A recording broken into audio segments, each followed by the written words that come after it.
wanted to show you how I teach young players how to use the pick and roll. The pick and roll has become the most important offensive concept in the game today. Most teams run a pick and roll pretty much every possession. The question is why? Well, basically, if you execute the pick and roll properly, it creates a big advantage on offense, and that should lead to an uncontested shot. With young players, what we do is we start by teaching the drop coverage on defense, which basically has the screener's defender protect the key, while the person on the ball has to go over the top. This is a fairly conservative pick and roll coverage, and we use it because it allows the player with the ball a little bit more time to make a good decision. Versus, say for example, a hard show.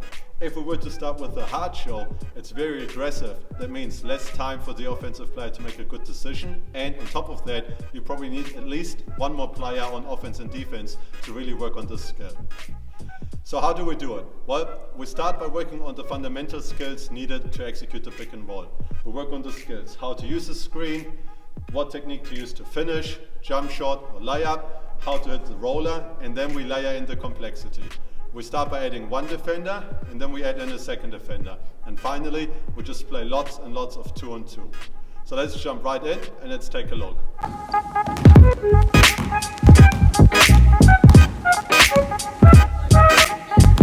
First, we work on how to reject the screen. If your defender doesn't lock off the baseline properly, we want you to drive baseline. On the baseline side, there's hardly any help.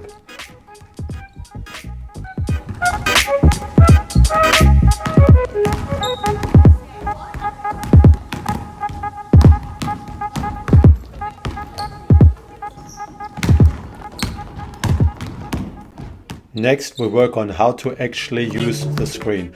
Note how the kids try to create separation before they arrive at the screen. That can be done either off the dribble or off the catch.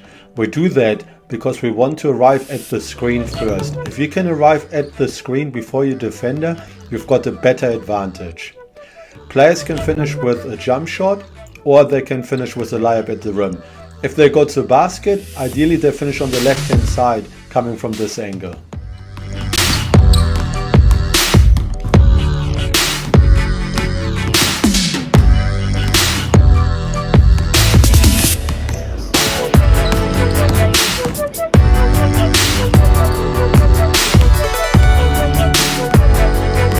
Now we're replacing the chair with an actual player. In this instance, we're working on rejecting the screen and the screener popping out for a 3-point shot.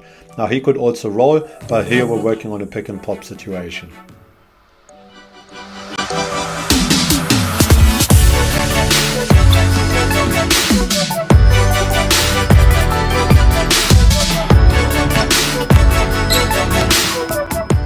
We follow that up by the ball handler using the screen and the screener rolling. In this instance, the ball handler can either score with a jump shot or can attack for a layup. Again, it can be done off the dribble or off a catch.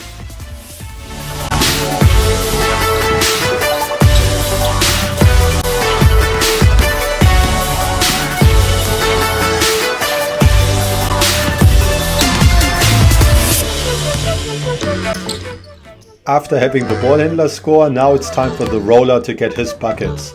He rolls hard to the basket, and it's the ball handler's responsibility to hit him with a good pass. Ideally, the ball handler keeps his eye on the basket, so it's a little bit less predictable at what he does.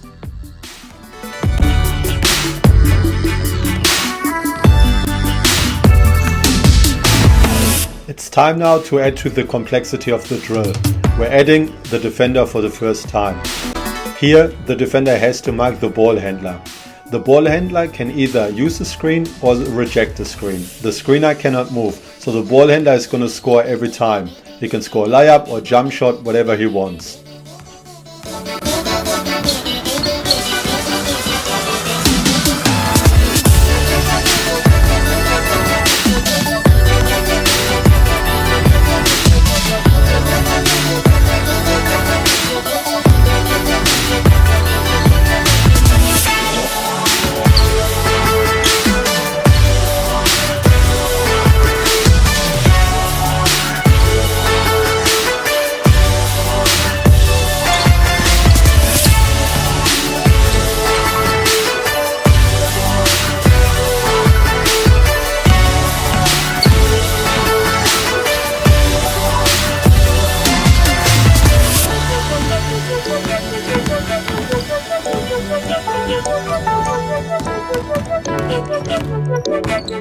We're making it a little bit easier for the offense now.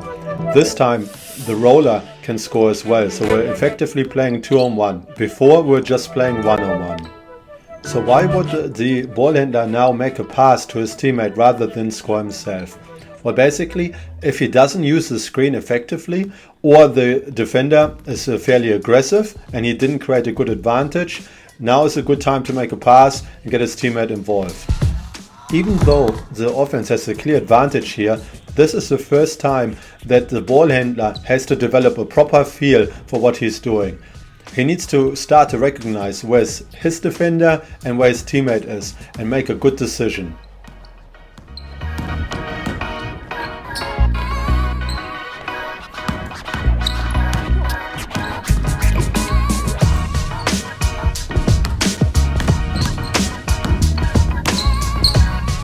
We continue by playing 2-on-1, but rather than marking the ball, now the one defender is marking the person setting the screen.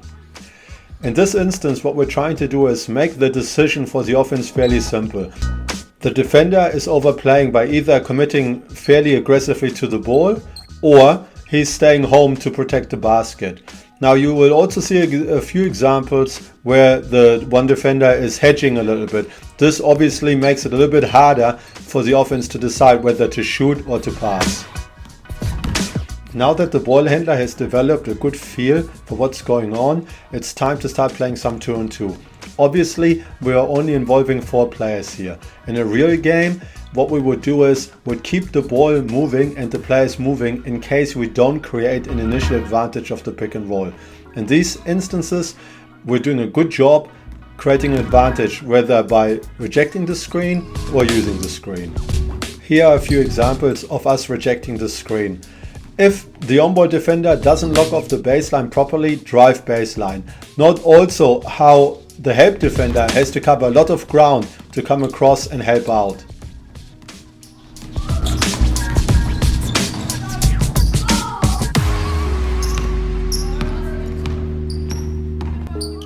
And we conclude this video by showing you a few examples of playing 2-on-2 where the ball handler actually uses the screen. Again, he can finish with a jump shot, a layup, or he can hit his teammate for him to score.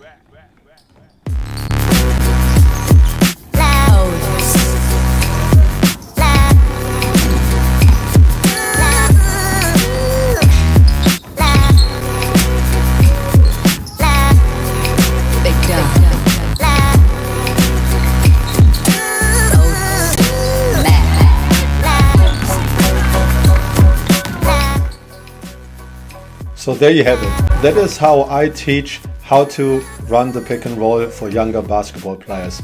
We build up from 1-on-0 to 2-on-2. The next step is then we add another player in and we start playing some 3-on-3. Like I said before, the reason why you would make a pass is because you didn't create an initial advantage. Every action we run on offense, whether it's a pick and roll, a handoff, any type of screen, is to create an advantage, and in this case we're trying to create a numbers advantage. Take out one defender and we score. If we can't get that advantage, make a pass, keep the ball moving. Hope you enjoyed the video.